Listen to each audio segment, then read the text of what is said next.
January 897.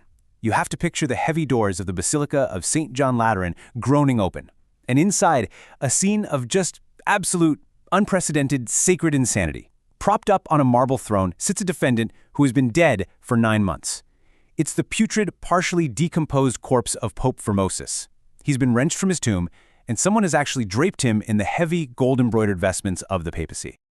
When you were Bishop of Porto, why did you usurp the universal Roman see in a spirit of ambition? That accusation wasn't just spoken, it was hurled across the courtroom, absolutely laced with venom. Imagine the chilling intensity of the living Pope, Stephen VI. He's pacing back and forth before the throne, literally raving and screaming at the silent gray skin of his predecessor. The sheer terror of this moment must have been suffocating, echoing through a city already completely consumed by blood and betrayal.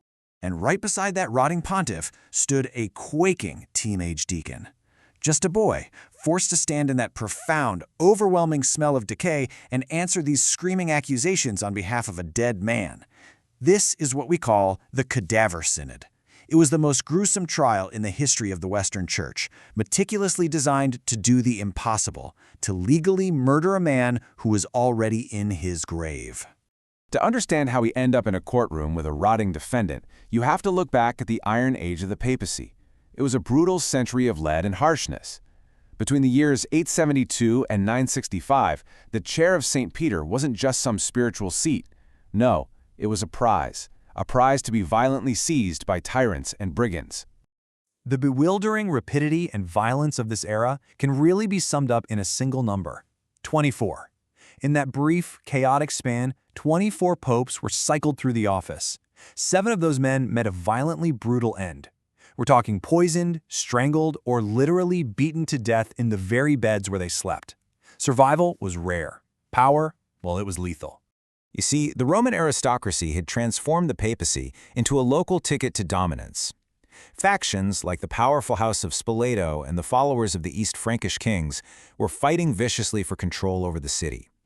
They essentially utilized the Vicar of Christ as a glorified puppet to assert their dominance. They were manipulating holy authority to secure vast, worldly political power.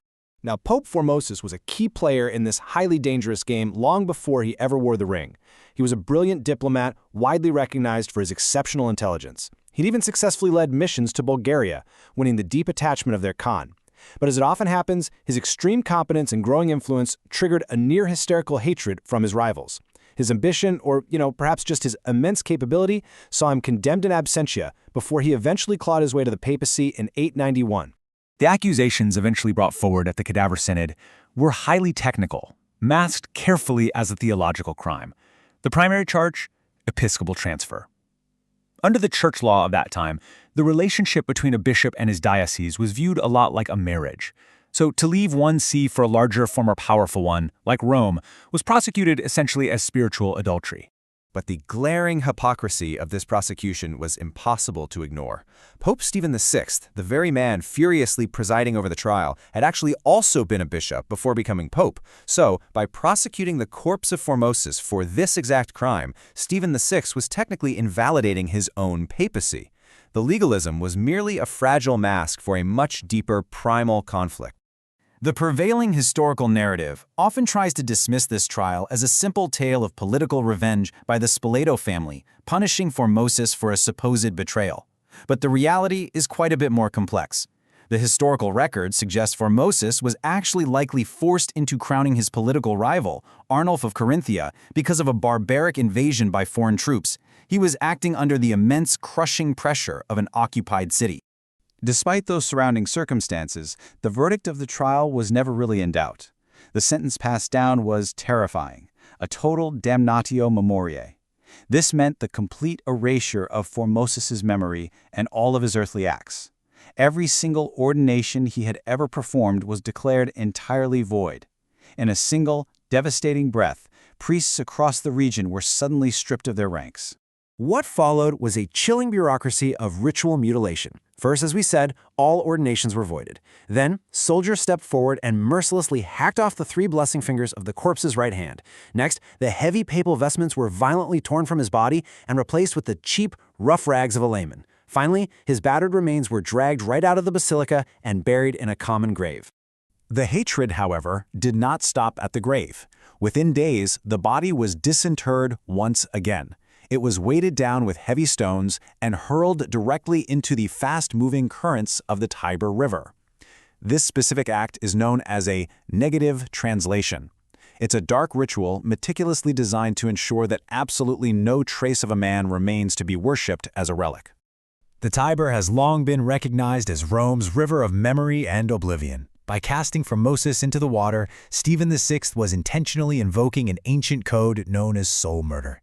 This was a brutal practice used in antiquity for executed enemies. It was about denying them a funeral and a place in the underworld, effectively obliterating their very existence from the fabric of memory. But the earth itself seemed to reject this sacrilege. The logic of the ritual failed entirely when a massive earthquake struck Rome shortly after the trial. The tremors were so incredibly violent they caused the Lateran Basilica to partially collapse. To the people of Rome, this wasn't just a mere natural disaster. It was widely interpreted as God's immediate, furious response to the desecration of the dead. Popular opinion shifted with terrifying speed. Within months, a palace revolution saw Stephen VI stripped of his robes, imprisoned, and strangled to death in a dark cell. Meanwhile, the body of Formosus did not vanish into oblivion. The river surrendered him. His corpse was caught in a fisherman's net and pulled from the water, sparking wild rumors of miracles sweeping through Rome. The very people who watched him drag through the dirt now heralded him as a martyr. This whole spectacle was really a darkened version of sacred creation. Formosus was so revered by his followers that his enemies felt utterly compelled to prove he was physically and spiritually unholy. This trial was a desperate effort to domesticate a wayward memory. It was a reversed mirror image of relic elevation, specifically designed to prove to the masses that the dead pope was merely meat and not a miracle. But the final series of reversals resurrected his legacy entirely. Pope Theodore II, in a remarkably brief reign, officially annulled the horrific synod and ordered Formosus's body to be solemnly reburied in St. Peter's Basilica. Chronicles from the time even claim that as the battered corpse was carried back into the church, the images of the saints themselves bowed in silent reverence to the dead pontiff. The physical form of Formosus finally found peace, his legitimacy fully restored by later popes who strictly prohibited the trial of the dead. Yet this horrific spectacle remains a haunting monument to the exact moment the medieval church attempted to use the law to conquer death itself and lost. It leaves us with a haunting question.